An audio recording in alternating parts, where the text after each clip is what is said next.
Hello, hello, and welcome back to another episode of Jolly Cove.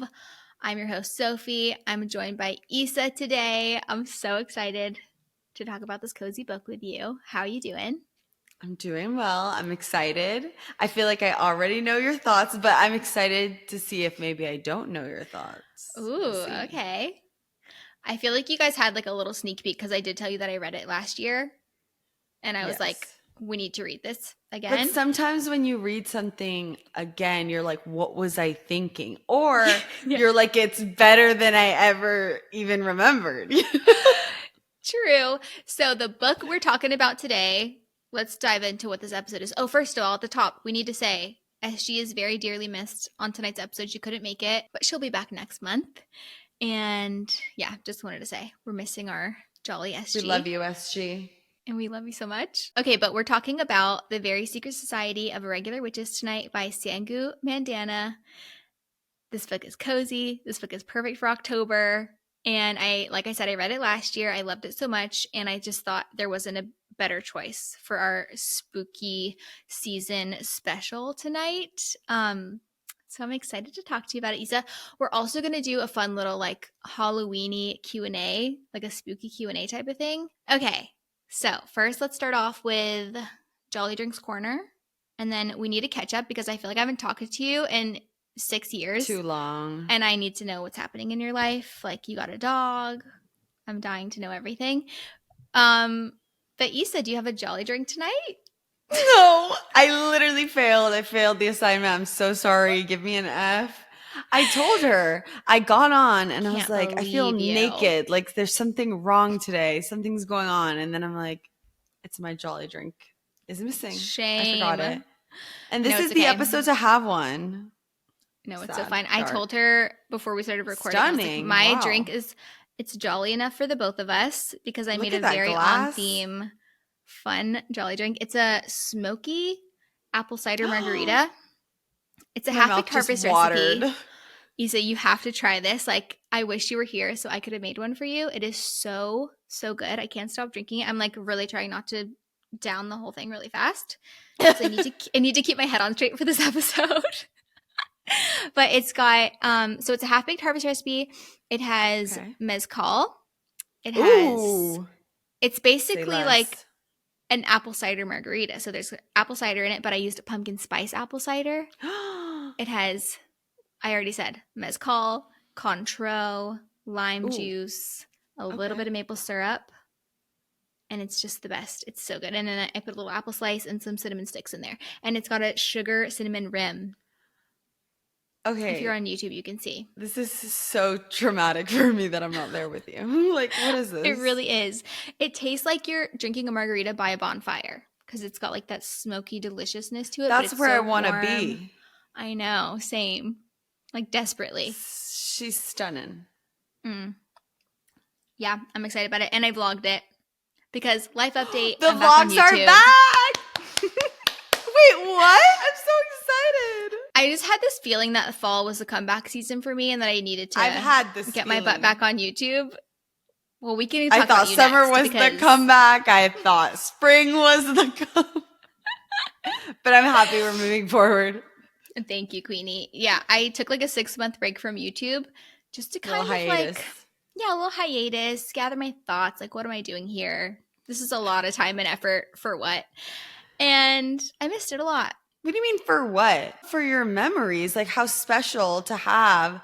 I told you about the wedding vlog. Like that is treasured memories. And it's not even my vlog, it's yours. Like I'm going to look at that for the rest of my life.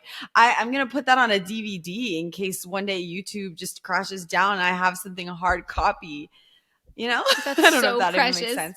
But like, that's how treasured it is. That is what I came back to, and that's like why I want to keep doing it, because when I look back at stuff, and even like our most recent trip to New Zealand and Australia that we did, I didn't vlog it. Like I took a lot of clips on my phone, but it's not the same. Like I desperately wish that I could go back and watch a vlog of these days that I spent in New Zealand. And obviously, like living in the moment is so beautiful and fun, and like you have your memories. But I really wish that I'd vlogged. Like I actually regret Eventually not you forget, vlogging. and it's like so special to get to relive it. Like I feel like I went to Tulum with you because I watched that vlog so many times. I love that. And also, so not only for like the memories and not just for like travel, because also just like day-to-day memories, like looking back at what I was doing when I was like 23 living in Tennessee, like and seeing my mannerisms and everything, like it's really painful to watch because it's so cringy and like who is that? But it's also like really sweet and special to just like have that little time capsule. So that's the reason. Another reason, I don't even know if I'll leave this in because it's like who cares that No, much? But we care. This is the thing. This is the problem with YouTube. It's the creators that have this mindset that's like, nobody cares. I'm so boring. I do normal things. But it's like, everybody cares. That's where I got to. I was like, this is boring. I don't want to film just like regular day life. I love filming my travels because it's like, that's fun. Memories to look back on. People are interested. But when you're just at home, and it's weird because that's the content that I love is watching people at Those home. are just the like ones we love. doing their daily routines, being cozy. That's my favorite content to watch. But for me, filming it, I'm just like, literally no one asked for this. This is so lame and boring. But that being said, my main job and source of income is doing user generated content, UGC. Mm-hmm. And pretty much most brands find me from my YouTube channel to reach out. So I'm like, okay, well, that's also another good reason to keep doing it because I've noticed that like I don't get as much UGC jobs, just being real, whenever I'm not posting on YouTube. I guess the brand girlies, the girls that work for the brands are looking at YouTube to find creators that they like want to work with. So that's also another reason that I want to keep doing it. I'm excited. So yeah, I cannot and wait fun. for this new season. Thank you, Queenie. It's fun. I enjoy it. I don't love the editing process, but you know, it is what it is. But eventually we can outsource that, you know? When you get that like million subscriber plaque on the wall, it's gotta dream big. We'll be dreaming big. I also just feel like that's so intimate. Like, I don't know if I could ever send someone like raw footage of me acting so dumb and like messing up all my words and saying the same thing 5 times. I feel like the loss of control too, because I feel like so much of the image is created in the editing of like how you come across, the way you speak, because you can cut out a lot of things. No, I could never hire an editor because I could never afford it because guess why? My last vlog that I did like last week or the week before, whenever it was, 4 hours of footage. 4 You're lying. hours for one day in the life. And granted, it was like a few little time lapses and like I would just leave the camera rolling while I was like doing like chores and whatever. So there was like big chunks of time like that. But still, like I had to sift through. Sounds like a juicy vlog. The vlog was like 40 minutes long. I'm like, who do I think I am? This is so No, but that's what cool. we want. That's what we love. No, it is the coolest. Anyway, that's what I'm saying. Like, I could never send an editor 4 hours of footage and be like, good luck. Wish you the best. I've been talking about myself for way too long. Please tell me a life update from you. I need to know everything about your new little doggo. Oh my gosh. I love my dog. So we get on the call. Isa has a dog with her. I'm going, Isa, who is that? What's going on? Did you get a dog? You didn't tell us? And she's like, oh yeah, well, we're fostering, but we're going to keep him. So casual. Like, what? So I need a full update. I don't know how people do it. Like, I don't even think you told me his name yet. Did you? His name is Iggy. Iggy. That's the name he came with. And basically, long story short, I've been doing these paw venture things where you take out a dog for a day so that they decompress, take them to the park, take them to your house, then bring them back. I was doing that for a bit. And it's always traumatizing when you have to take the dog back, but it's only like a 1-day thing unless you adopt the dog, right? So I do one paw venture like a month ago with Iggy, and Mario and I were handed the folder. You get like a pamphlet, you pick through the dogs, which one you want. I kind of had this feeling, I was like, I want to pick the oldest one, like a senior. And the first one was Iggy. He's 7. I doubt he's actually 7 though, because he acts so young. He has like a ton of energy. Just a lot of things that indicate to me that he's not 7 years old. But yeah, so that's we not take that him. old though either. No, it's not that old because my dog, like my childhood dog Molly, is 12. So that's like for me is like senior. Okay, so we take the dog out. He's precious. He's an angel. He's a sweet peach. Just like we're watching TV. He's so chill. Jumps onto the couch, just lays across, sprawling out on top of us, and lays there the entire time. And Mario and I are just like, I'm in love. Like, he's so cute. And that doesn't happen on every paw venture. Like, you don't always connect with the dog like that. Not with even the dogs I walk. Like, you get attached to some of them. Some of them could care less. They're just like, take me and bring me back. So then when we go take him back, the drama, like, he was pancaking on the ground, did not want to be taken by the staff member. He's like clinging onto my leg, jumps up, grabs my leg like with his 2 paws, like a person, like a toddler. And at that point, I'm looking at his face and I started tearing up. I'm unwell. Yeah. I was like, I can't leave him, but I have this trip to New York a few days later. So I was like, I can't take him. And I'm just freaking out. I'm like, what do I do? What do I do? And the guy was like, well, you could always foster him when you come back from New York. But clearly he's really attached to you guys. I was like looking at Mario. Mario's like, sign the documents, like do the paperwork. Let's become fosters and let's just see how it goes. Because clearly, like, he's not doing well here. His paperwork said that he was super stressed in the kennel, barking, like pacing, breathing heavy. He was put on like anxiety medication. And at your house, he was like so chill and at our house, angel. Like, oh my gosh, which is the case for most shelter animals at the shelter. Yeah. They present completely different, and then you take them out even just to the play yard to do a meet and greet, and they're completely different dog. And then you take them home, completely different. And after 3 months, completely different. So it takes time because they're traumatized, and a lot of times you don't know like what they've been through. He's been through a lot, and I think because of that, he has a lot of separation anxiety, and that's why he's like on top of me all day. If I get up, he gets up. He wants to be in our lap 24/7. So I'm like working through that with him. We got a lot of like enrichment things so he can do throughout the day. I put like music on for him. I got him CBD oil. Like, I'm doing all that I can to hopefully help, because I don't want him to feel anxious anytime I have to step out. Yeah. And I work from home, so I think that's helpful. Yeah. But also makes it worse because then when I do step out, it's like, what are you doing? You know? Yeah. So we're on a journey. It's been 3 weeks. And 3 weeks like, he's been with you, and I haven't heard a peep. Because I didn't want to put it out there yet. Because I'm like, I don't know, what am I doing? Like, we weren't ready for a dog. Like, we were just seeing how things were going. And now, like, I can't imagine my life without him. Mario's like, no, he's our child. Like, what? Like, we can't give him back. The shelter's asking for an update every week. So I have to email and send like all the progress and how things are going. And I'm like writing this whole thing. Like, I cannot send his progress for them to update his file. This is my dog. Like, there's no need to update any file. So I was like, Mario's like, when are we going to sign the paperwork? I was like, I don't know. Oh my like, gosh. It's just this whole thing. Yeah. Oh, that's really sweet. I'm glad you and Mario are like fully on the same page about everything. She was saying before we recorded that Mario's like apparently allergic to dogs, but he's like kissing this one on the lips, like he's obsessed.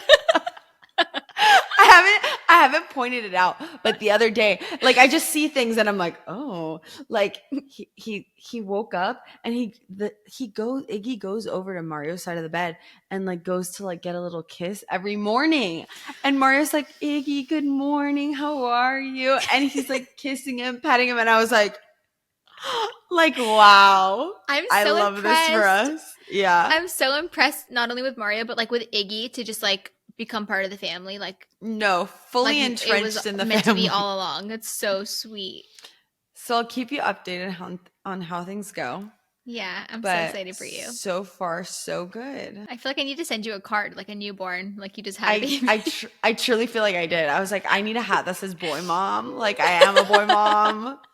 I bought him like a blue collar. Oh, it's so cute. I was like, we need to get rid of your old like shelter collar. You know how when you get a massage, they like at the end of the massage, they go like this, they get all the like bad vibes out of you. The energy. Like, I literally took off his collar and I was like, goodbye, shelter energy. And he's like, what is going on? I'm giving him like a full body massage. I was like, no bad vibes. Like, goodbye. We're starting fresh. I put on the new collar. He's like so excited, smiling. I was like, it was all we got the bad vibes out. Like, that's the best thing I've ever heard. Only good vibrations. You fully cleansed. I'm sorry. Fully, I was like, I need some sage. Truly.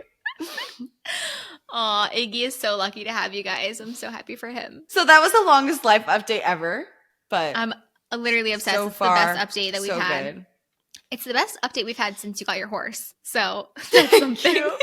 Another boy. See, I'm a boy mom. Yeah, you literally are a boy mom. We need to get you a hat. Okay, let's talk about what else we've been reading and watching. I know you've got some good updates, and I've been like watching some good stuff. So you kick it off. Okay. So, ladies and gentlemen, boys and girls, So excited. I read a book additional to the assigned reading materials. I feel like I should get an award. Star. No, you get 10 stars from me. Thank you so much. I was so excited. I texted in our Jolly Cove group chat. I was like, ladies, hear ye, hear ye. So I needed to like read another Ellen Hildebrand book. I needed to. Like after we finished Perfect Couple, I was like, oh my goodness, that was so good. Like I have to keep it going. I want to go through all her books. I know she writes like one every year. I've been listening to podcasts that she's been on. Like she's just like so intriguing to me. Such a queen. So, I'm so glad you're finally on this train. I can't explain. I'm on the train. The train is going. Yay. So that's all I've ever wanted for you. Thank you. I feel like you guys recommended so many books and I couldn't remember which one was the one I had to read. Now I know it's not the one that you told me to read. You told me to read 28 Summers, but it had summer in it. So I was like, oh, this one, Summer Affair. Then I find out that Sophie's like, I actually have never read that one, but the tea is, it is confusing. The book was insanely good. Oh like gosh. I loved it. I need you to read it, Sophie, because I was like, I was writing notes on it. I was like, dude, why am I writing notes? Like, we're not talking about this on the podcast. And then I was so sad because I was like, who am I going to share this with? I have so many thoughts. Gosh. Yeah. I'm obsessed. It's a great book. Very juicy. Does have a cheating trope. I thought I would say that because I know SG is very much like anti-cheating tropes. Yeah. And she's educated me on the very many tropes. So yeah, I thought I would note that for the bookies, the book girlies, the bookworms, the book talk. Of course. If you're not into that, you won't be into this book. I like a juicy book. So yeah, I love that. We're here for the tea. Like I don't have a lot of tea like that in my life. So I was like, I like the books that really bring the tea level high. That one. That's Ellen. Crazy. It's great. Like the character development is on par with Perfect Couple and I'm sure all her other books where it's like you get the friendship, you get the romance, you get the drama, you get the beautiful Nantucket scenery and just like a lot of background context about just society in Nantucket. I loved it. That's amazing. It sounds like a classic Ellen book. So I'm so glad that you loved it. It is confusing though because Summer Affair and 28 Summers sound kind of similar in the sense that they both are about an affair in the summer. But I guess that's kind of a lot intertwined. Of like is the Ellen universe like somehow intertwined? Because I was looking for that one sheriff character from Perfect Couple, and I didn't find him. Not necessarily. No, not every book is going to have every character in it, but like you will notice, especially her. Well, actually, I don't know if it's especially, but I've definitely noticed in her newer books, like the last like 5 probably, you will see like more reoccurring characters. It is so confusing though. On Goodreads, it says that like it numbers them like Nantucket 1, Nantucket 2, but they're not actually a series. It's just like books set in Nantucket, but that's what I saw. Most of her books are. People were calling them like, oh, this is a series of 3, but then I read online that the series is not connected at all. They're just like standalone books. So I was confused. She does have series, but they're not the summer Nantucket books. Like she has a Winter Street series and then she has a Winter in Paradise series, but they're like read those? Yeah, they're so good. Oh, so good. Winter's coming. Winter in Paradise. You should read Winter in Paradise. It's my favorite of her books. I'm excited. Okay. Yeah, it's really good. Okay, it's a crazy thing to say. It's my favorite of her books, but it is. Like I think those 3 books, incredible, and they're set in St. John. Gorgeous. A little different. I'm excited. Yeah. Yeah, I was like, I need to read another one stat. In terms of what I've been watching, I have been watching The Wild Robot at the movie theater. I don't know if you've seen it, but you need to see it. Like, no. I'm not the first person to run to watch an animated film, and that's always like to my own demise because Mario's like a big fan of animated films, and he's like, we have to see this. So I'm like, okay, sure. And then it's like the best movie I've ever seen. I'm like sobbing. The Wild Robot is a masterpiece. It's basically like this robot gets deserted on an island, and it has to kind of adapt to its surroundings, but the surroundings are like animals and it's a robot. So it's all about like how it has to build relationships, and then it kind of ends up becoming a mom to an orphaned little bird. Aww. And the story is stunning, beautiful, gorgeous. I watched it with my mom and Mario. The three of us went to the movies and we were all like unwell. Beautiful. Okay, I need to watch that. I've been desperate to go to the movies, but there's nothing to watch. Like every time there's I nothing look to at watch, it, but that it's one. all okay. Because I saw that, but I was like, it wasn't connecting to me at all. Yeah. But I didn't watch the trailer. I just saw the name and I was like, I don't know about this. But every other movie in the theater is horror, literally, disgusting, or like scary. Transformers, which I heard it's actually good, but there's nothing. And we were like, okay, let's watch this. And it was wow. I feel like the marketing, like I haven't seen any marketing for it. Pedro Pascal is one of the voices. Lupita Nyong'o is the other voice. So it's like mega, like all of the people in it are like big stars. Is it so no Disney? Wonder it's so good. Pixar? No, it's DreamWorks. Okay. So it's Universal. It's amazing. So good. Okay, I'm excited. And then I watched add that. Practical Magic for the first time, which is perfect because it like is kind of this vibe of the book we're reading. Yes. How have I never seen this movie before? I think it's like one of my new favorite Halloween movies. Oh my gosh. Good. I need to rewatch that because it's been years since I've seen it. Like I've watched a little bit of it here and there throughout the years, but I haven't seen it in full since like high school probably. So I don't remember. But it has Sandra Bullock. Margaritas was everything to me. They're like dancing in the kitchen. I remember that. Drinking margaritas. I was like, this is so my mom core. Like she would do this. She's like, wake up everyone, like plays music, makes margarita. It was so good. That's so cute. It's Nicole Kidman, right? And Sandra Bullock. They're like two of my favorite actors too. I love that. Okay, you've been watching some good stuff. I watched Nobody Wants This. Have you seen that yet? I heard that's good. No. What is it even about? It is so good. So I haven't finished it yet. I have like I'm pretty sure we have 2 episodes left, but the first 2 episodes made me cry laughing at 2 or 3. I can't remember, but like the first couple of episodes, I'd never laughed so hard from watching TV in my life. Like my stomach hurt. I was not okay. Me and Josh felt the same way. We're like, what the heck? We kept like rewinding and watching the funny parts again. It was so good and so cute. But basically it is about a Jewish rabbi and Kristin Bell plays the main girl and Adam Brody plays the main guy. So it feels very nostalgic because those are both like big characters from like growing up that we saw on TV. So that first of all is like so cute. They have the best chemistry I've ever seen. He's a rabbi. Oh. She is a podcaster with her sister. And they kind of like talk about like sex. They're not giving religious conservative. They're not giving religious. Girlies. They're not giving like I'm dating a rabbi. But they she's dating him? Yes. Oh. So it's like this young, like cute, cool, hip rabbi.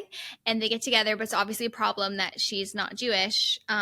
So that's kind of like the premise is that like they just like have this undeniable connection. Their chemistry is so good and like they like each other so much that they're willing to like see it through, even though it's very unconventional and it's not what either of them would have ever expected for themselves. And it's just great. It is so good. And he just came out of a really serious relationship and like his whole family is obsessed with the ex-girlfriend. Like they think she's part of the family. So there's lots of like drama with that.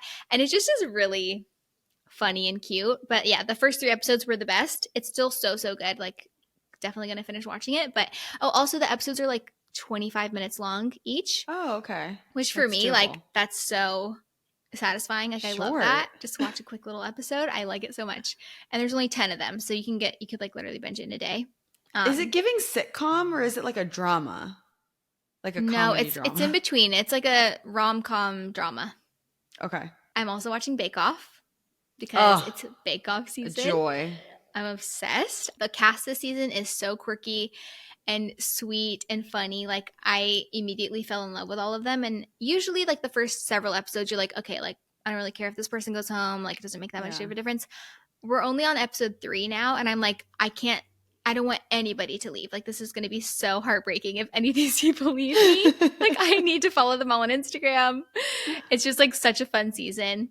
And yeah, a great cast. So really enjoying that. Ooh. And it's got me back in my baking era. I just want to bake everything. That. I'm saving so many recipes. Yeah. As far as what I've been reading, so obviously we read this witchy book that we're talking about today, but I'm actually in the middle of reading another witchy book. It's called Rewitched by Lucy Jane Wood. And it is like the most enjoyable, cozy, like cannot wait to cuddle up in bed and like get back into this book. Like, I'm so invested in these characters.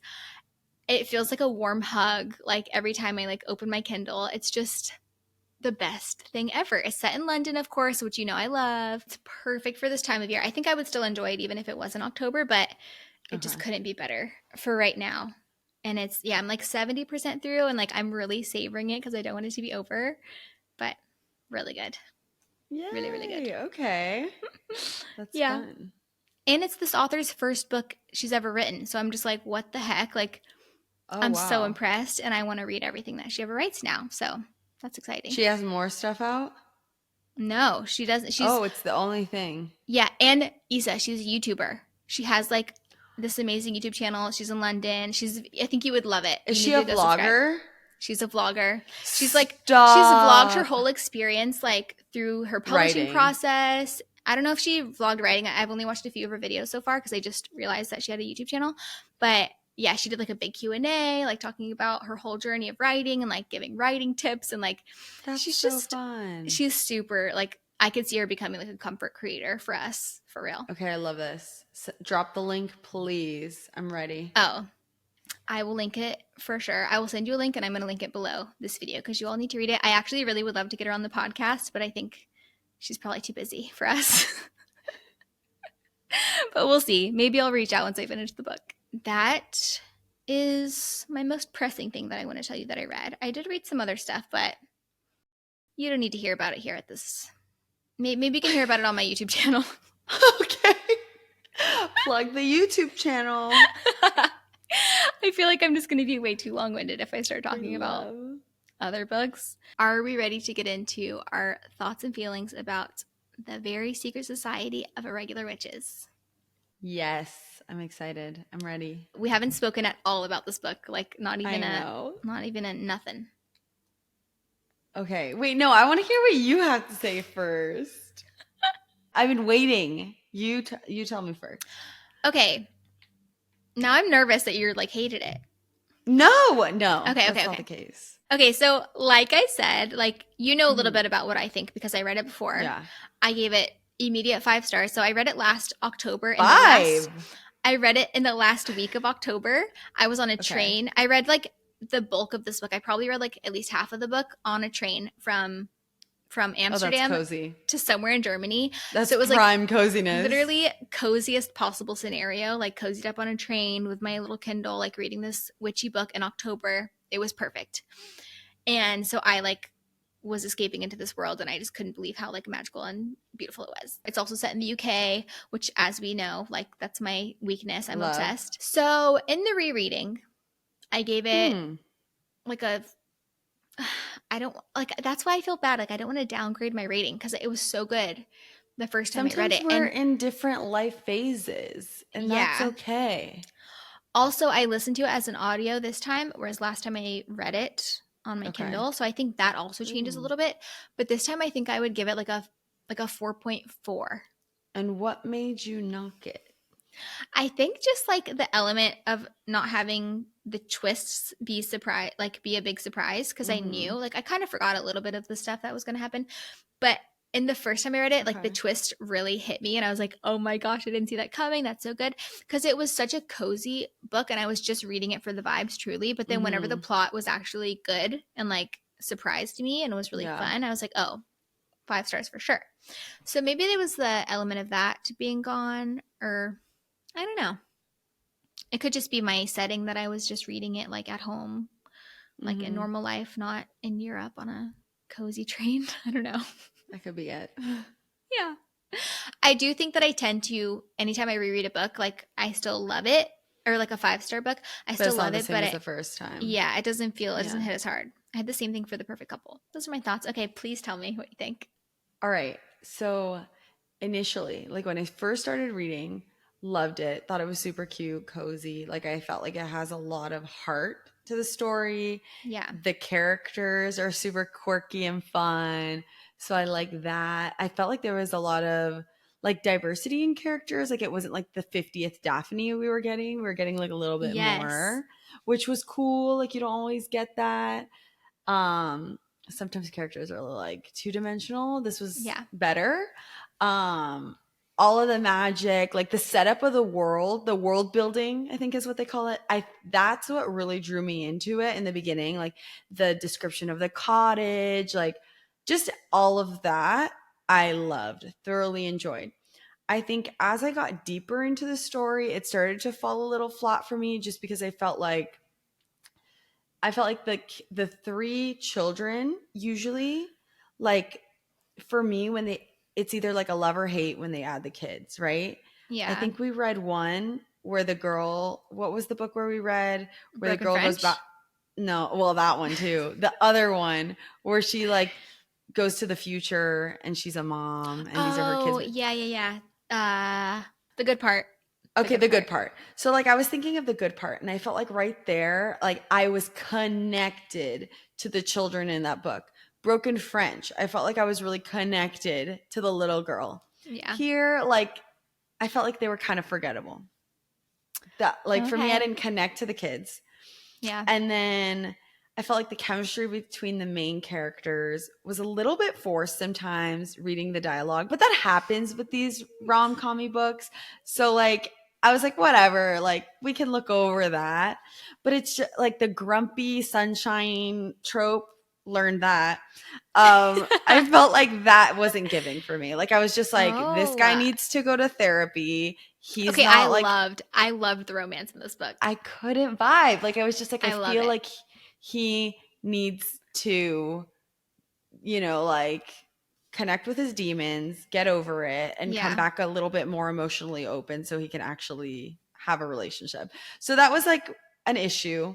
I felt like there was a random placement of a sexier scene and that didn't really work Yeah, for yeah, me. yeah. I was just like the whole thing was so cozy and magical and wonderful and giving like Disney, Harry Potter, Yeah. like just and then they put this thing there that I felt like just read like something from Wattpad and I was just like we're in another book. Like I just Yeah. then there I was like fully agree. there was a bit of unnecessary swearing that also like took me out of the story every time.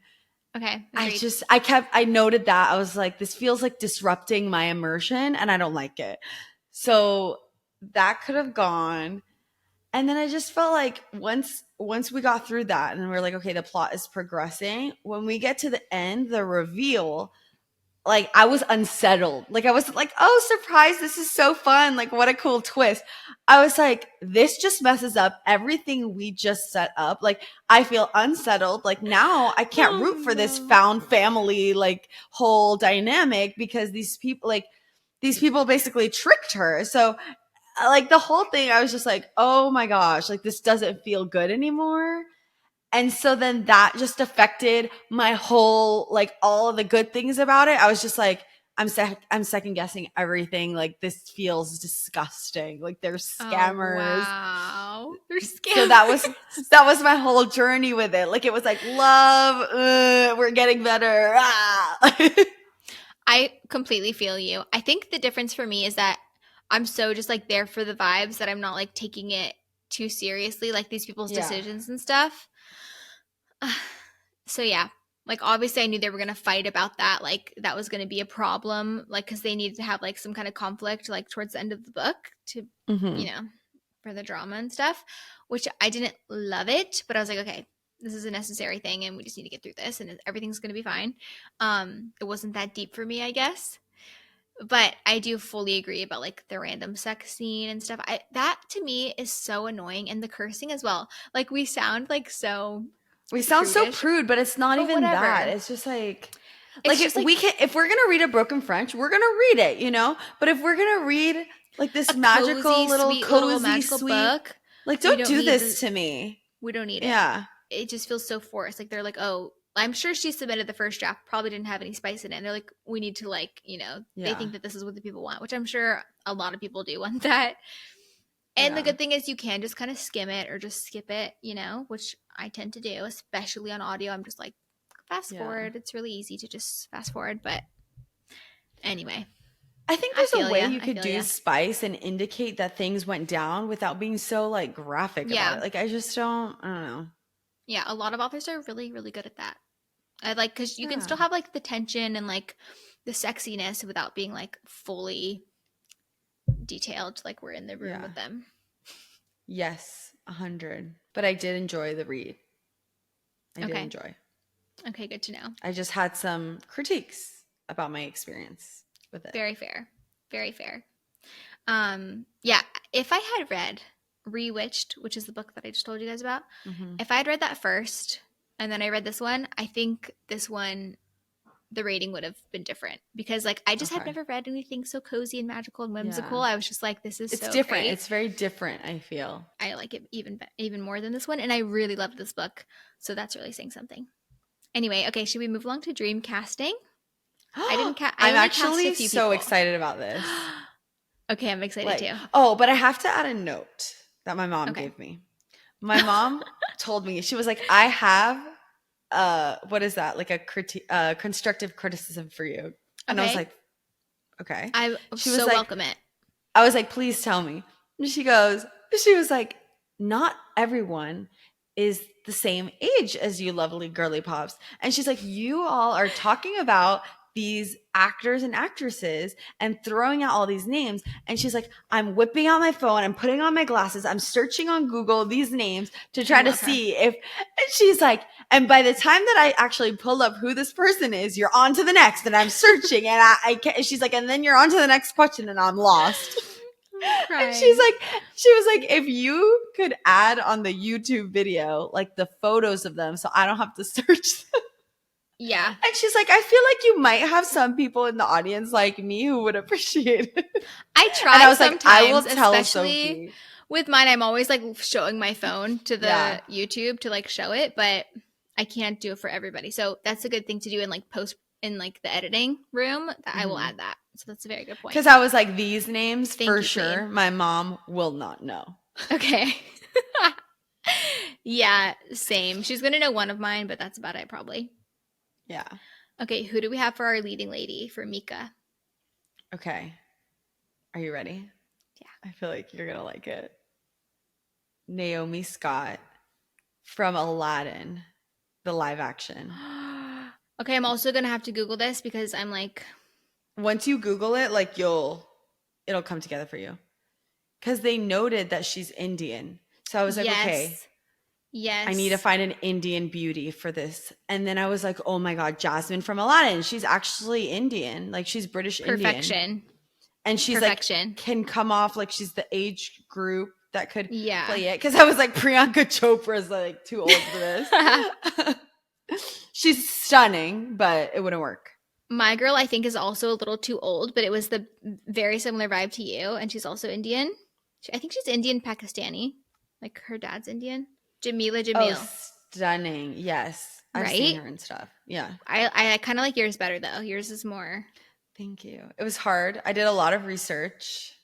I love it. It's seriously Thank so you. good. Yay. Okay. Who did you pick for Jamie? For Jamie, I have Paul Mescal. That is so good. Thank you. He's Irish, right? And also mezcal is in my drink. And so that was just like a fun happy accident. Perfect. He's on theme. Wait, that's a really good one. Thank you. I feel like he just would pull off that like grumpy. Did you watch Normal sexy Irish People? Guy? Yes, and that's exactly why I was like, that's him. I only watched a couple episodes because I couldn't, but I want to. Yeah. I've tried to rewatch it 50 times, but in the couple episodes I did watch, he gave that grumpy energy. It would be perfect. Yeah, you can't really go off a photo for Paul. You have to go off of like... You have to see his acting. You have to see him in a scene, in a video with like his voice and his accent. Like that is the vibe. It's perfect. Thank you. Okay. Who did you have? Mine is the name you won't recognize, but when you see a photo, you'll know. Okay. Thomas Brody Sangster. So he was in Love Actually. He's the little boy, but he's now not a little boy anymore. He's like an older man. I know it exactly who you're talking about. He was in Nanny McPhee, like super cute, adorable. I can't with you. I like yours better because he doesn't give like grumpy energy. He's like so sweet and cute, and it's hard to picture him like older now. But I was like, this could work with Naomi I fully Scott, see what you're saying. I could see him being like a little librarian, you know? Yeah, it was giving librarian energy. Yeah, he's so cute. I could have done like Robert Pattinson. Ooh, that just came to me, but that could be a good one. I like that a lot. And he's like a little gives older because this guy's a little too young looking, I think. Yeah, even though he's like older than Naomi Scott. Yeah, he's 35. I could just never picture him as anyone other than the kid from Love Actually. He's just seared in my brain as that. Cute. Or have you in Nanny McPhee? He's also like an icon and a legend. Oh, I haven't seen that. You haven't seen Nanny McPhee? No, I need to add it to the list. That is like ultimate cozy vibes for spooky season. You need to watch that. I'm gonna add it. I have a list of movies that I want to watch soon, so I'm gonna add that one as well as the robot movie. Yes. Did you have the only person I cast? No, besides I only did those two. Okay, for Primrose, which is Mika's like whatever. I don't know what to call her leader, mentor. I have Maggie Smith. Rest in peace. She just recently passed away. Maggie Smith is, when you Google her, you will know her face. She is. Let me look her up. One of the professors in Harry Potter. She's the Dowager Countess of Downton Abbey. She is like the most iconic perfection. I love her so much. Even though Primrose is supposed to be a lot more she's supposed to be like incredibly chic, put together. She's probably a lot younger than Maggie Smith from what I'm thinking of. Yeah. But just like her cozy vibes. And she's British and she's magical. Away? Yeah, very recently. So like a few weeks ago. Wow. I know. Josh and I like were absolutely obsessed with her from Downton Abbey, so I did shed a tear when she died. She's in Harry Potter, right? Yeah. Okay, coming into our book club questions. We have a few. This isn't the most like book clubby kind of book. It's more just like cozy fun vibes. You know, some books are made for book clubs, like The Women, even like The Good Part, where there's like so much to dive into combo wise, but you know we're going to get into it here as well because we always do. So the first question is, what 3 words would you use to describe Mika as a character? What made her an engaging heroine? Okay. I really liked Mika. I felt like she was likable. 1. Yes. 2, relatable. Yes. 3, funny, like humorous, I guess. Yeah. I felt like the engaging nature that she had came from a sense of like deep loneliness and this disconnect that she feels. And I think we discover throughout reading.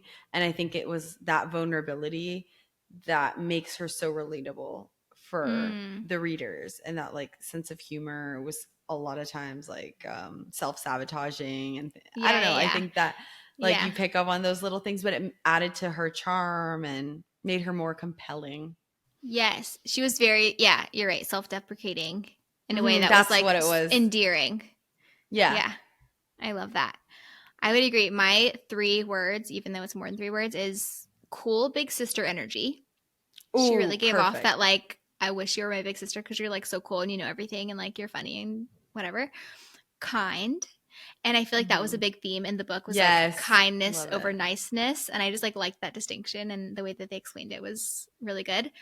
I also had funny, but I would say like charming would be like a better way to put it. Like she's very just like, like you said, likable, charming, funny, cutesy, demure. Cutesy, demurtsy. Demurtsy.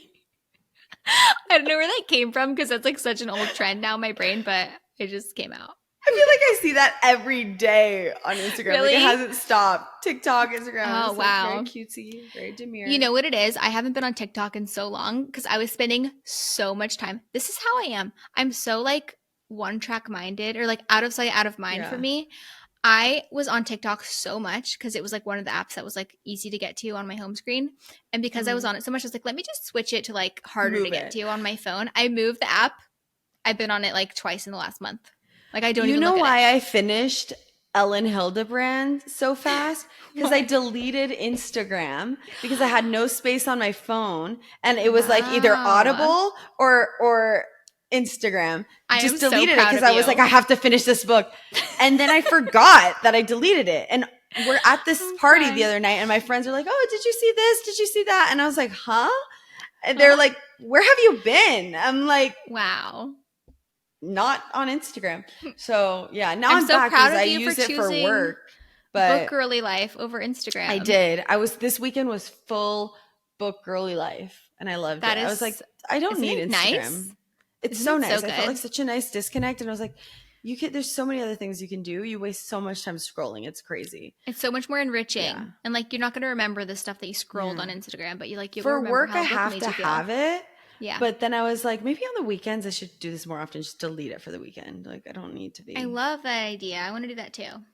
Yeah. It's a It good was idea. fun. Yeah, no. All I had to do was move TikTok away and I like forgot that it existed because it wasn't on my Mm-hmm. main home screen. Moving on to the next question.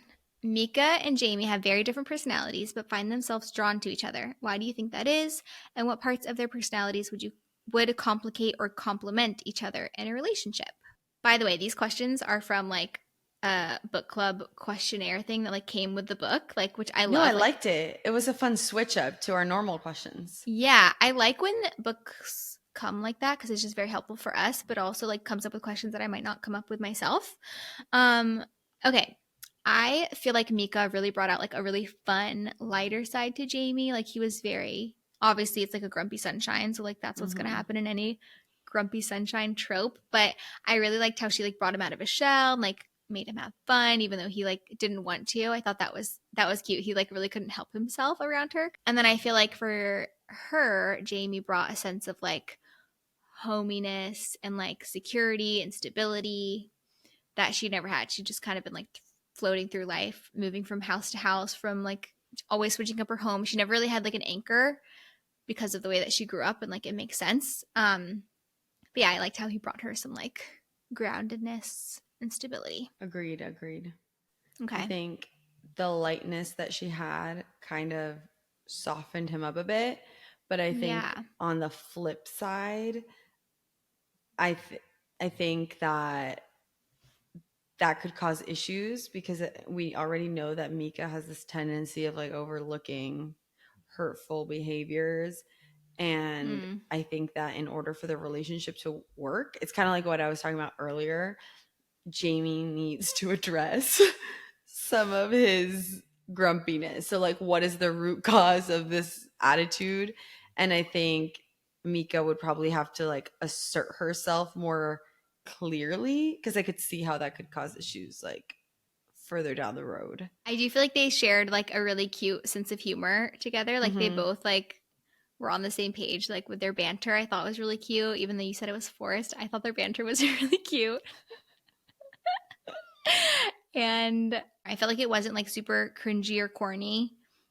Not just like within their relationship, but like the whole book. I felt like the humor was like Yeah. actually funny and like not cringe. Okay, moving along to the next question.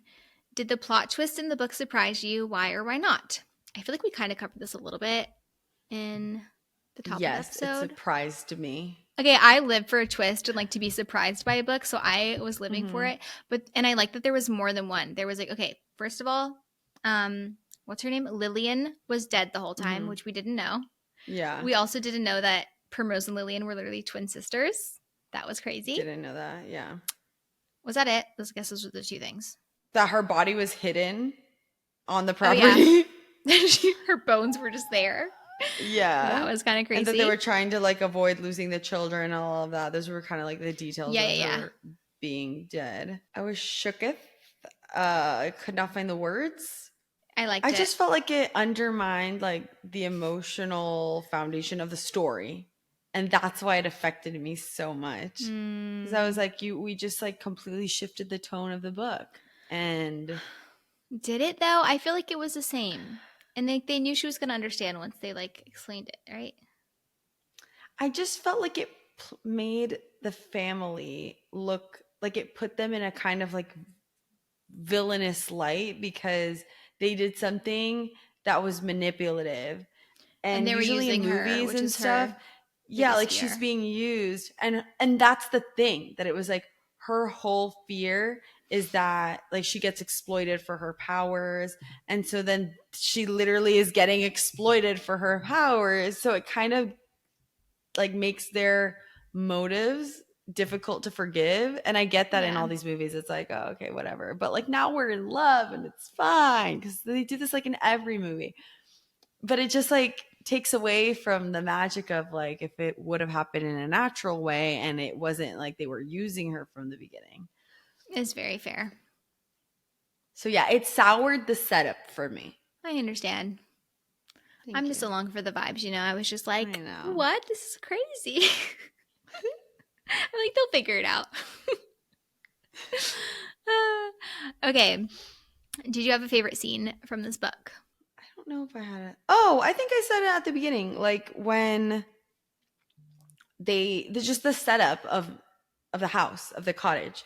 I feel like the Okay. setup scene, the introduction to the whole world, and how it's like filled with magic and it's cozy, but she's like, something is off, something is weird, something is strange here. Like that whole setup, I think was my favorite part of the book because they painted it so well. I felt like I was fully immersed. I was fully there.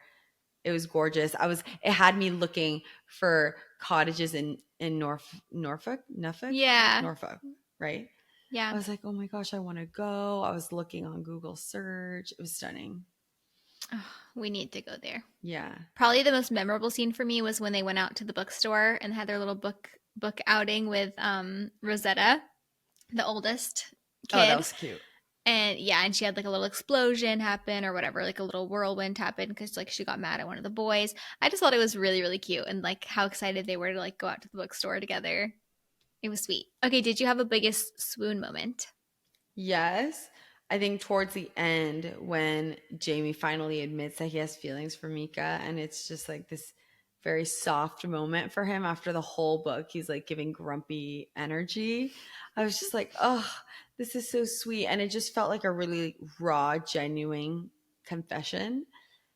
And Aw. there was a quote that I highlighted in this part that he says, if I loved you less, I might be able to talk about it more. I I had mean, the I know same that's not from thing. this book. It's from Jane Austen, from Emma, I think. I didn't Because I know that. think Okay, throughout the educated. book, I thought it Okay, was from, I literary was like, I've queen. read this quote before. That might be wrong, but I thought I read this quote before and it was from Jane Austen, which would make sense because she talks about Yeah, yeah, how yeah. she likes Jane Austen, Their right? banter about Jane Austen was really sweet, and I love I that part of loved the book it. too. It made me want to go back and read Jane Austen stuff because I haven't read it since literally high school. Okay, I'm googling the Um, quote. Yeah, you're right. It is Jane yeah, right. Austen, It's and it's from from Emma. And then Emma. I was like, I want to watch the Emma movie because I think there's a movie out. Oh And I my was just like, oh, gosh. I want to be in this romance era.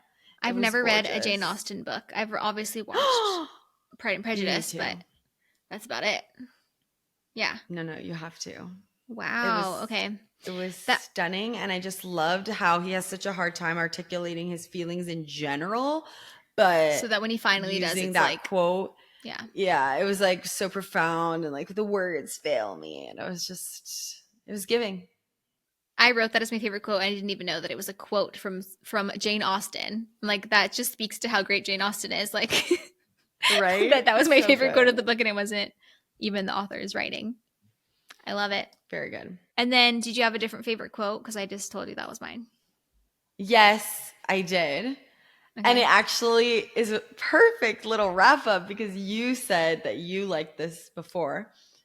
It says, Lillian sounds like she's more nice than she is kind. Does that make sense? Niceness is good manners, and stopping to give someone directions and smiling at the overworked cashier at the supermarket. These are all good things, but they have nothing to do with what's underneath. Kindness or niceness is all about what we do when other people are looking. Kindness, on the other hand, runs deep. Kindness is what happens when no one is looking. So good. Beautiful. Stunning. Love that. Yeah. I loved it. I wanted to do SG's Swiftie soundtrack, but we're like taking it over because I had a song that just feels witchy. Can you guess what it is? Wait, that feels witchy? Oh. That one? What's that one? I don't know why I'm thinking of the song, but it's from Evermore. Oh. Where she wears the cape and she's being witchy at the concert. I know what you're saying. And it's like... Not Ivy. Like a willow. Willow. That one, right? Yeah, but it's not Willow. Okay. It's you got me though. Okay. I got you, and that is like that would be on the soundtrack if we made one for this book, and I'm sure someone has, and they put that on there. But like my voice on the soundtrack, like for what sure. I just did there. It was gorgeous. That's what I wanted. That or nothing. That or nothing. Okay, but the actual song that I chose, and what I think that SG would choose if she were here, which I don't know if she's going to read this book, but we'll ask her one day when she reads it, is Who's Afraid of Little Old Me? Because I feel like it feels very witchy, and also like it's perfect for Mika. Yeah, like Mika finding her power. And when Mika was like in the shed, like scaring the crap out of the Edward guy, like the lawyer, I was like, yes. Yeah, that is the song. Good. She's so scary. I loved it. Okay, I'm glad I was able to finally do a successful Swiftie takeover for SG because the first time we tried to do it, it was a disaster. It was a fail. I'm like, I don't know any songs. This will get her seal of approval. I hope that she approves. Yeah. I hope so. Okay, we have come to our rating of this book. Please let me know. I'm very interested to see what you rated it. I actually think I already said mine at the top of the episode, but we'll do it again. 3.5. Okay. Yeah, from what I've heard, from what you've explained today, that definitely feels right and makes sense. Yeah. I'm giving it a 4.4. Like I said, first read, a 5. Second read, it's a little less than a 4.5 because a 4.5 I would round up to a 5, whereas a 4.4 it's kind of like closer to 4. You round to a 4. Okay. I like that thought process. Yeah. But I'm not going to change my Goodreads rating on it because that's just mean. And like, let's just stick with the original. Gotta be true to the OG reading, yeah. Exactly. Okay, great. Oh, so let me do the little calculation. Our average rating is 3.95. Okay. That feels good. Yeah. I feel like that's good. Yeah. I really need SG to read this. I say this anytime someone's missing from the episode. I'm like, I need to know what they think in their rating as well. Yeah. Okay, our next book that we are reading for November is... I'm so excited about it because it's one of my favorite books I've ever read in my life. It might be the best book I've ever read. And I know it's another reread. This is going to be the third reread in a row for me personally.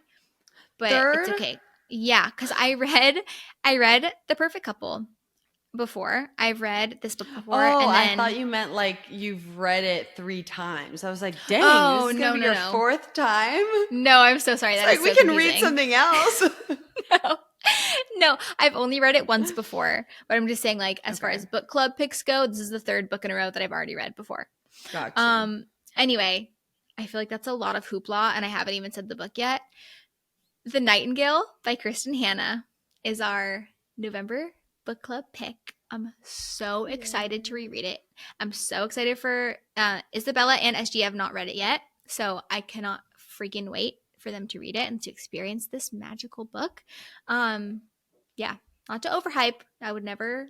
Actually, I would. I overhype stuff all the time, but I don't want to try to overhype it. But like, it is the best book I've ever read before in my life. So, just putting it out there, and I can't wait to read it again and see what I think. And I hope it's not following the same trend, and I don't think it will, of books like rereading them and not being as amazing as I remember. And I know a lot of people have already read it, or if they haven't, that this is on their list because it's just like such an iconic book, and we love Kristin Hannah. This will be the 2nd Kristin Hannah book that we've done for the podcast. True. So that's exciting. And The Women was a huge hit with all of us. So we love. I think you guys are going to love it. Let's get into our little spooky season segment. Ooh. Like I said, we have a little Q&A. It's all like Halloween-y themed. Nothing too scary, because that's just not our vibe over here at Jolly Cove. I'm like, it is so fun to like share scary stories and to like hear them sometimes. Like I know What We Said does like their scary stories episode. I can't listen to them. I listened to the first one they ever did it several years ago and I was spooked for days and I couldn't stop thinking about it. And I was like, this is not healthy for my brain. I can't handle I scary was stuff. spooked for days. I can't handle scary stuff at all. So I was like, yeah, let's not do scary stories. But if you have something that you want to share, Isa, that's a scary story that's happened to you or that you've heard of that's like I fun to literally share. have like a scary one from when I was like young, and it was like almost kidnapped story. And then I was like, I don't know if I want to like share the story. You want to and rehash? like rehash. But Wait, I've never heard this story. I need to hear it. it was just like, should I tell it just now? Let's kick it off, the spooky Q&A with an actual spooky vibe. Okay, it's spooky. I don't know how old I was, but it was like before I had a cell phone. So I was young.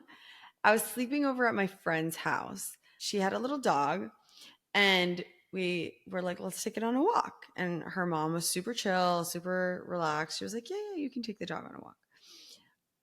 We were probably too young looking back to be walking the dog by ourselves. Like, was it nighttime? It was daytime. Okay. But I don't know. Now that when I look back, like we kind of walked far. So we take the dog, and it was me and my friend and my friend's little sister. I don't even know how old I was. I have to ask my mom to confirm the facts. But like I was 8. Let's say that her little sister must be 6. Like the sister was young. And we go out, and then my friend is like, hey mom, can we take someone's phone? Because we didn't have phones at that age. And she's like, yeah. And she hands us like a little Nokia or something back in the day. And she's like, take the phone, and then if anything happens, you can just call me. This isn't a gated community, by the way. And I always say that because you can never feel like too safe. This is one of the nicest gated communities in the Dr. Phillips area. So Windermere area.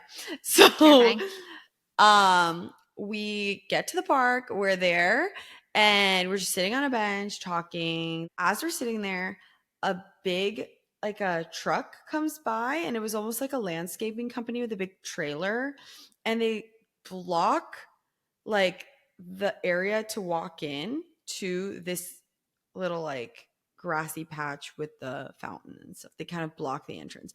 So in order for us to leave, we have to walk by this truck or like walk around it. And so at that point, we're kind of like, this is weird, but whatever, we're chilling. And then we see that the guy gets out of the car, and he's like in full like, like landscaping garb, hat, mask, like thing covering his face, like his neck is like wrapped in a bandana, like when you see a landscaping person, they're in like their full outfit. And he goes to the back of the truck, and he's kind of like standing looking at us, and we're at this point, we're like, this is giving suspicious behavior, like we're freaked. And he starts like grabbing his equipment. He has like these giant scissors and like these things, for landscaping. And he's like kind of like going like this and laughing. Like it's kind of like he's like taunting us. And he can see at this point we're like giving scared. And at this point, the dog, it was like a little fluffy white dog, gets underneath the bench where the 3 of us are sitting, and he starts like growling. And so we're like, okay, the vibes are off. The dog is unwell. He's like angry. And then my friend's little sister, the 6-year-old, is like full on tears because she sees that we're like, should we call your mom? Like, blah, blah. She starts seeing that we're scared, so then she starts crying. And she calls her mom. Her mom does not answer the phone because her mom was in the house like ironing or something or steaming clothes, and she had the music on when we left. So I was like, she's not gonna answer the phone. Doesn't answer the phone. At this point, the guy's like coming closer, and he's like pointing the thing at us and like kind of just being so dumb and just trying to scare us at this point. And so at that point, I'm like, okay, call someone else. Like maybe call your dad. And she's like, okay, I'm going to call my dad. Her dad is at work. He was like an executive somewhere. And so his assistant like answers the phone, and the assistant is like, oh, your dad's in a meeting. Like, can I take a message? Like, I'll tell him that you called. And she's like, tell my dad it's an emergency. Like, we're scared. And so then they put the dad through, and the dad is like, I'm at work. You need to call 911. Like, call 911, tell them that you're scared. You're like a little girl. And she had him like on speaker, and I'm there like, okay. And then so he's like, I'm going to run over there, but like, you need to call 911 and you need to tell them what's going on. Okay. So what is the landscaper guy doing while they're having conversations? This whole time, he's like, opens the back of the truck because it's like a truck connected to like a U-Haul kind of thing. So he opens it up and he's like goes inside getting tools, and he's standing there like watching us and kind of like going like this back and forth with the tools, and it's like so scary. Heck. Very and, like, you can't weird. walk past him. You can't like run because you have to go really close to the Well, van. if we could run past him, but we would be getting like very close to him. And at this point, I'm already thinking like, this is like Taken, like this man. Well, I'm sure I hadn't seen Taken at that point, but in my head, I'm like, this man is trying to put us in his trailer. Like, I'm so scared. Like at this point, I'm freaking out. And she hangs up with her dad. Her dad is like on the way, but obviously like we need a call. And I just remember my friend's hands shaking and she couldn't dial the numbers. So oh my gosh. I take the phone away and I call 911. And then we're on the phone with the operator and she's like, wait, let me call my brother. My brother's home. Her brother at this point is probably like 17. He's in high school and he's at the house sleeping because it's a weekend. It's probably super early in the morning. So she tells the operator, she's like, wait, I'm going to call my brother. And then I don't remember what happened then with the operator. Like, she ends up calling the brother. And then the brother is like, I'm on the way. I'm running. She's like, we're really scared. We're at the garden. This landscaper guy like won't let us leave. The brother runs. And then at this point, we pick up the dog and he comes. I remember he had like a sports car or something. He like pulls up super fast and he's honking the horn because obviously there's no space for like him to parallel park behind this guy's truck. And then we run. He lowers the window. He's like, get in the car. And then the landscaper guy jumps in his car, like shuts the thing and speeds so fast out of there. Like it was so sus. And then her older brother's chasing him through the neighborhood and he's calling the guard gate people because it's gated, telling them like, don't let this guy out, blah, blah, blah. By the time, and then he was speed racing through, like we lost him, and this guy's in a truck with a U-Haul connected. And so I remember he called the front gate and they were like, oh, we already let him through, but we have their plaque information so we can like do an investigation, whatever. And he was like so scary. We get home and the mom's like, what's up? She's like steaming. And it was like a movie. We're like crying. The dog is shaking. Her brother was so mad. He was like, I can't believe this happened. Like whatever. It was the scariest moment I think of my life. And I remember that all the time. When I'm walking my dog, I'm like constantly in like in the community. When I run, like back in Orlando, when I lived at home, like anytime like I don't trust, whenever I have cars that like go slow, and I know a lot of times cars will go slow because you're running or walking on the street or like near, so they like slow down, you know? Yeah. I get so freaked. I've literally ran into people's backyards because I'm paranoid that someone's like after me and there's a car. I'm like, if I see a black car or like a red car twice, I'm like, he's following me. Like I run into someone like scary vibes. I don't know if that's like the spooky energy you're looking for. But when you said scary story, I'm like, this is the scariest story I think I've ever had. I had top 2 stories. It was just that one, and then one time we almost got jumped in a movie theater. That's what I was going to say. The movie these theater 2 stories are horrible. Like I don't know if we want to share. I was going to say, I don't have any scary stories, but you should share the scary movie theater one. But like this one actually is better than that one. Not better, but like just as scary, if not worse. So it was pretty scary. Yeah. That's crazy. It's just like a PSA for everyone. People always think like, oh, a gated community is safer. And like, yes, in some ways it is safer because at least you have a gate or a guard or like some sort of, never know. Like you have 24/7 security going around the neighborhood.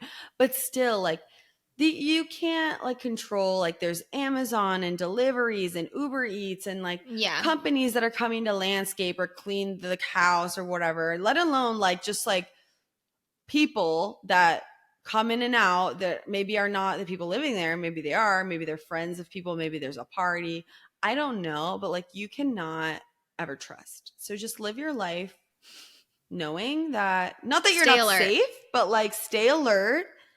And not everybody's nice. And I don't know what this man's intentions were, if he like was trying to actually kidnap us, or he was just like, oh, these little girls are scared and I'm going to try to scare them. But who Either does way, that? Like, absolute you're an freak. adult. We're literally 8 and 6. We're here it's crying. It's disgusting. His intentions were definitely not good, especially knowing that he just sped off whenever the brother came. Yeah. Thank you for sharing that. I'm grateful I don't have any similar scary stories to share. Kicking off the spooky season with a bang. You really did, and we're going to really swerve and switch gears here because the next question is, what's your favorite candy? What's your favorite Halloween candy? Well, my favorite candy is candy. I'm dead. I'm crying. Yeah, no. There was no way to transition out of that. There was no way, and maybe we should have saved the scary story for later in this Q&A, but it had to. It had to be done. It had to be done. It had to flow. I'm crying. Okay, but actually, what's your favorite Halloween candy? I'm always going to pull out the Reese's Peanut Butter Cup. Always. Ooh, yeah. I'm always going to pull out sour gummy worms, but like, you normally wouldn't get sour gummy worms when you trick or treat, but I just like, that's my favorite candy. Like, I love that. I love a good candy corn. Also, not something you're going to get trick or treating because they're not individually wrapped. Oh, I'm always going to pull out the Krabby Patties. I'm a gummy lover. So like, anything like bad for your teeth, like, Josh literally just bought some of those the other day from this little store we're at in Alabama. It's his biggest weakness. He's obsessed with those little gummy burgers. Like, oh, they're so good. They're actually so good. My one I wrote down is Milk Duds, because I feel like you always get them in like the tiny little cartons. It's like part of the Halloween candy packs. So that's what I was thinking. I just love Milk Duds. I think they're so good. I don't think I've ever tried a Milk Dud. What? Trying to rack my brain. It's basically just like the chewiest piece of caramel covered in chocolate, but it's like so chewy, like it really gets stuck to your teeth. That sounds like it would hurt my teeth. It's a little bit, yeah, it will. It's a little bit annoying, like how hard it is to chew, but it's also very satisfying, and like it takes a long time to eat, which I think is so fun. I love it. And that's also like, it's funny though, because I like Raisinets at the movie theater. Oh, I love Raisinets. Yeah, that's my go-to so good movie theater I candy. Recently just tried at the movie theater when I watched The Wild Robot. My mom was like, have you tried these before? I just tried them the other day. And I was like, no. Nerd clusters. And I see like every influencer ever is posting about incredible. Them. Like, they're so good. No, they're incredible. Wow. Next up on the spooky Q&A is, what is the best Halloween costume that you've ever had? Do you have like a really memorable one, either as a kid or even like as a grown up? As a kid, I had a kid one. Yeah, as a kid, I had a lot because my grandma would hand make my Disney princess costumes. So I'm pretty sure I have a trunk full still, because I will never throw those away. Like, those are gonna stay with me forever. A trunk full of princess costumes. So I think I had one year had an Esmeralda costume with like the little like coin skirt added on, like the wig, like a headband. So cute. And my mom had a matching one. Like, she made us matching and we both wore it. My first costume ever, I think in preschool, I was Snow White.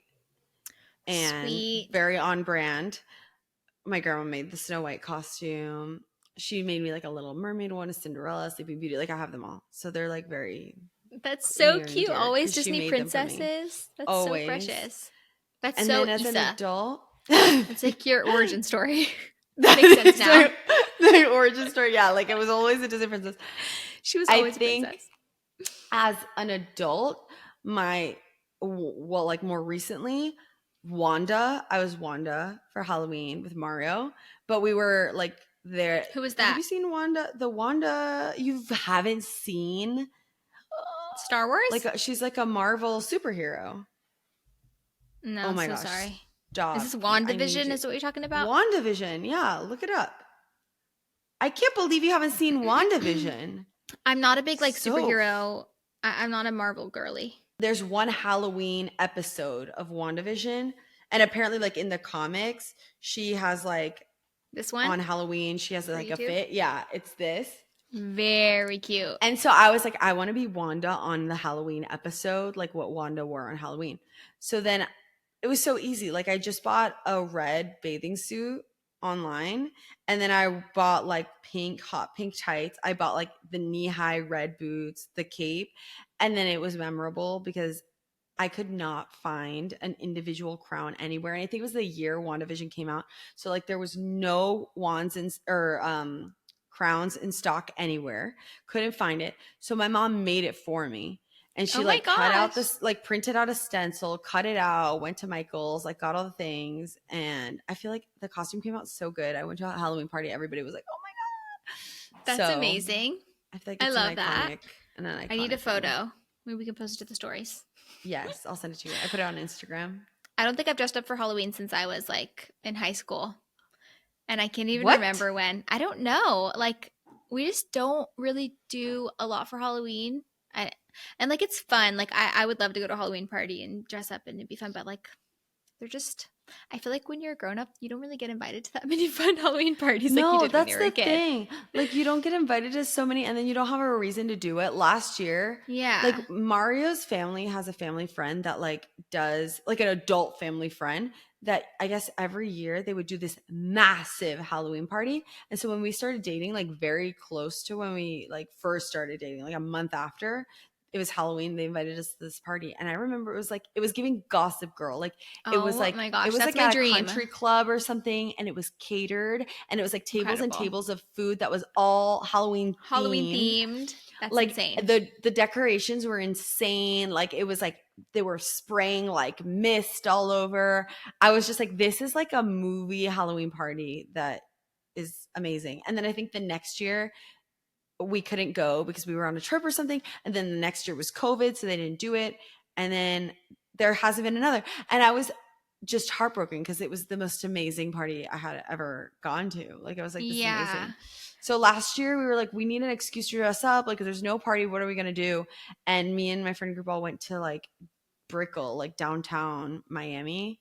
Or no, was it downtown Orlando? I don't know. We've done it in Orlando and we've done it, I think, in Miami. And we dressed up and it was the rowdiest night of my life. And we made a pact. Like we all put our hands in and we were like, we will never be caught dead in downtown Miami next year ever again. Like we almost got into a fight with drunken people. Like stop. The lines wrapped around the bill. It was so messy. I was like, there's no need to put ourselves in harm's way. Like this is not happening ever again. I never want to be in public on Halloween. Like I will go to a Halloween house party. I will never be caught dead in public. It's just too spooky and people are acting crazy. People it's too like the vibes are scary. Unhinged behavior. Like you could go to Miami any weekend and have the time of your life. Like Halloween weekend, like you're asking for it. It was too much. The crazies are out. The crazies were out. It's like demonic. No. It was literally the vibes were that, and I was like, I'm leaving. My best Halloween party memories are actually from like high school at my house. Like my mom would throw the most amazing Halloween parties, not just high school, but like growing up, like probably middle school through high school. And what you're explaining, like the smoke machine and the special lights, and she would have like giant spiders and cobwebs all over our house. She would like go so all out and make it so fun. Not scary, just like made her house feel like a haunted mansion. Festive. Yeah, and she would do like this big like spooky fruit punch bowl that had like eyeballs that were just like grapes like floating in it, and it would just be so fun. And just like the best. She just made like our childhood and like little holidays and stuff. She just made them all so magical and special. And now I'm like, okay, well, I'm gonna be the one that has to create these vibes. Like you can't just it doesn't just happen, you know. I feel like one day whenever we have like a bigger house for hosting and like the kids are when it's gonna really kick into gear for me. I think like when you have more of a reason to it's like, Mom, we want a Halloween party. It's like, all right. And at that point too, you have a reason to dress up because you're going trick-or-treating with children. Yeah, exactly. So I feel like there's a break. It's like heavy Halloween, then there's like a break, and then once you have kids again, it starts again. So we have things to look forward to. Yeah, and we would also do games like bobbing for apples and like random funny. That's so Halloween core. Like mummy games where you like wrap yourself in toilet paper and like just silly things. So fun. Fun. I loved it. One day we will bring those vibes back for the children. Really for me, but for the children. Okay, what is the next question on here? Let's see. Favorite spooky movie? Oh, wait, I didn't give my favorite Halloween costume. I forgot. Oh, wait, you didn't. I forgot. I just saw it on here. Okay. My favorite, I'll just go with childhood because that's all I can really remember. That was memorable for me. My mom also homemade my costumes growing up, and I was SpongeBob one year. And wait, we need photos. We need photos. You have to put it on the screen. Boom. Okay, I'm gonna ask my mom to like try to dig through the archives and find a picture of me of this because I must have been. That will really add 7 or 8 to this episode. I think I must. Yeah, I must have been like 7 or 8. I really, really need to find these photos just for myself, but also for this episode now. It was like a cardboard box, obviously, and then she got that like mattress, like eggy. It's like egg. Yeah. Mattress cover. It's yellow. Hot glued that all over the cardboard. Cut out little blue sponges for my eyes, like into little SpongeBob circles. It was perfect. I'd never been happier in my life. Like I was obsessed with SpongeBob when I was little. I was a SpongeBob kind of like crazy. I would never have expected you were a SpongeBob kid. I was SpongeBob and you were like princesses. Like that's the difference. Yeah, like could not be different, more different. If you were opposite. I was the biggest tomboy ever. I only wanted to do like stuff with my brother because I only had an older brother. And then I was also Pikachu one year. Wait, what? You fully were tomboy? Oh, not Pikachu. I was obsessed with Pokemon. What? Yeah, I was Pikachu. My mom like drew like the lightning bolt on my face, and it's so cute now because my niece, so cute. Pokemon has had like a huge comeback, and my niece, she's turning 5 this year. Obsessed with Pokemon. Like she plays the game on. There's like a Pokemon app where you can like play and like it's interactive in real life. Yeah, Pokemon Go. Wait, no, I have to see these. I have to see these costumes. I know there's photos and like videos somewhere because my mom also was like big on the camcorder life. Okay, now favorite spooky movie. This was a hard one because I feel like I have so many. I wrote down Halloween Town because that's just like I have to like I love, but also like Hocus Pocus is so good. Also, Practical Magic that I just watched, like that's up there for me now. Yeah, I don't know. I don't know if I could pick. I guess I would say Halloween Town, but growing up, Halloween Town was everything to me. Like it was just so good, so good. That is the movie, like the music, the big pumpkin. I rewatched Hocus Pocus last year, and I didn't like it. Use a space. What? I was just like, no. And they came out with a new one, right? Like a remake or a sequel or whatever. That was not it. Didn't like that either. No, that wasn't it. I don't know. I remember the vibes from when I was little. Like I enjoyed it, and it was like scary and fun, and like the vibes were there. But rewatching it as an adult, I was just like, not for me. I need you to watch Practical Magic. I think that is your vibe. It is also giving Nancy Meyers kind of energy. Like the house, the aesthetic, just like the outfits, the 90s outfits of Nicole Kidman and Sandra Bullock. I was just like, I'm so inject it in my veins. Like so good. Wow. Okay. Maybe I'll watch it tonight. Maybe we'll start it tonight. Please. So good. I'm excited. Okay, another life update sprinkled in at the end of this part of the episode. We love. I got a TV in my bedroom. And it's changed you're my cursed life. Also. Do you have one in your room? I didn't want one. I've never had one. My parents were always against it. Yeah. And all of a sudden, next thing you know, I enter the room and it's just there. I wonder why. So it is life-changing. It is. When you've never had a TV in your room ever, like it is a vibe. And you know what? Oh, wait, I have to give you this recommendation. Okay, this is what's really life-changing. You get YouTube on there and you search resort TV and you just let it loop in the background and it feels like you're at a Disney resort just 24/7. You know what resort TV is? No. It's like the background, like when you stay at like any Disney hotel, like the Grand Floridian or like Pop Century or whatever. Yeah. Like it's like the background is like a moving image of like Disney Springs, and then it'll switch and it's like Magic Kingdom, and they play like all the Disney music, but in the background, but it's like classical. And then it says magical. like opening times for all the parks. Yeah. Okay, and it's so it's just Disney like Resort. such a vibe setter. Yeah.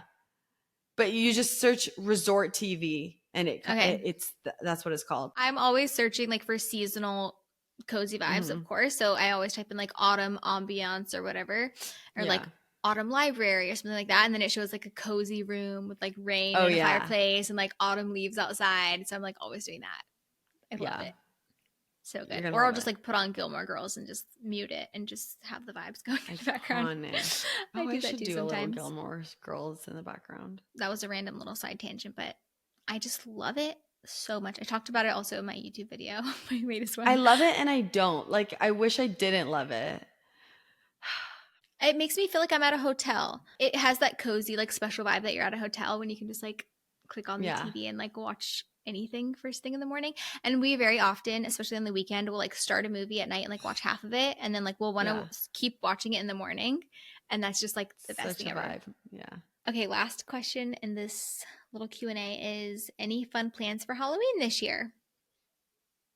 Do you guys give out candy? Oh, this is my first time as a homeowner. True. In a neighborhood that you guys like for sure will have trick-or-treaters.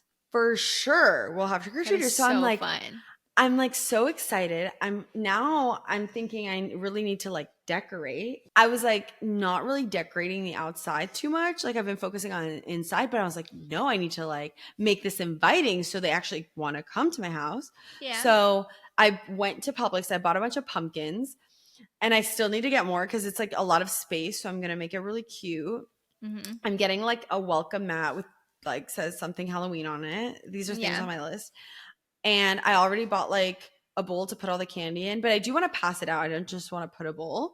And then I was kind of like, Mario's working till late at the dealership that day. So I was like, no, I can't be home alone just passing out candy. So I invited all my friends, and they were all like, we don't have plans because we don't want to go out. And so we were just like chilling. So we're going to do like a cozy night in, and we're going to watch a movie. And I think I'm going to play Practical Magic for them because I don't think they've seen it.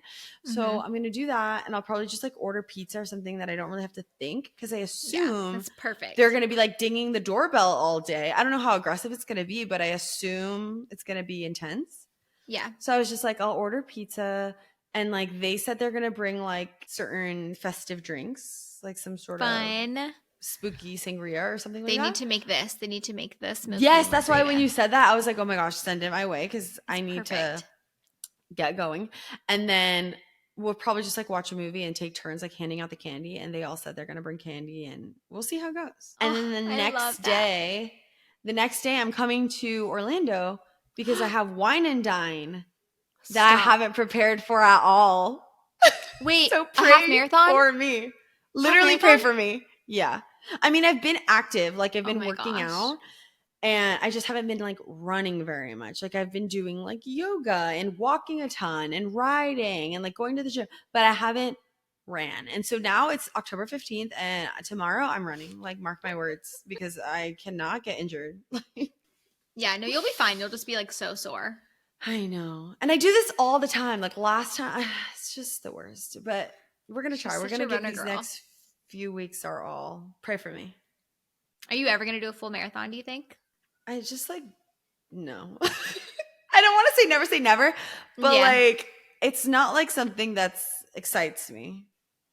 No, I love the idea of it, but anytime I've done quite a few half marathons, and every time I'm just like, there's no freaking way I'm going to do this twice. Like double? No. Obviously you build up to it, but it's craziness. The amount of hours, like I'm like, I don't know if so many podcasts could keep me entertained for that long. Exactly. Like what is your brain doing for that many hours of training? And then actually the race. I commend the people that do it. Like you're a hero, you're an athlete. I don't know. The most respect ever. Wait, but what are you doing? Oh. We always forget what you're doing. Sorry. You have to tell me what you're doing, if you've done anything spooky yet. No, the reason is because I have no plans. Like, all I want to do is carve a pumpkin. And, like, I don't know if I'll do that on Halloween or another, sometime before Halloween. But that's always a fun tradition.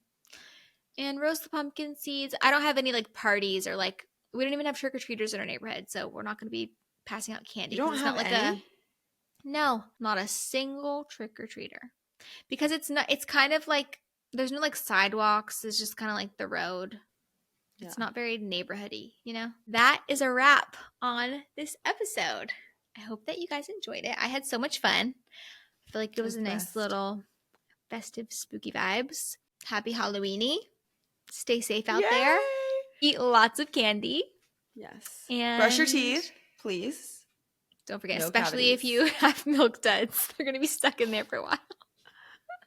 I feel like the dentists like do not vibe with this holiday, so no, they probably do that because they make lots of money after the holiday. Oh, that's you know? You're right. They love it.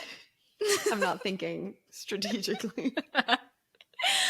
Oh my gosh. Okay, well, thank you so much for watching this episode. Cannot wait to talk to you guys about the Nightingale next month. Woohoo. Happy Halloween. We love you. And we'll see you next time. Bye. Oh, don't forget to leave a rating and review and like and subscribe. On YouTube. Leave us a comment. We love you. We love see you next comments. time. It's the best. Bye. Bye.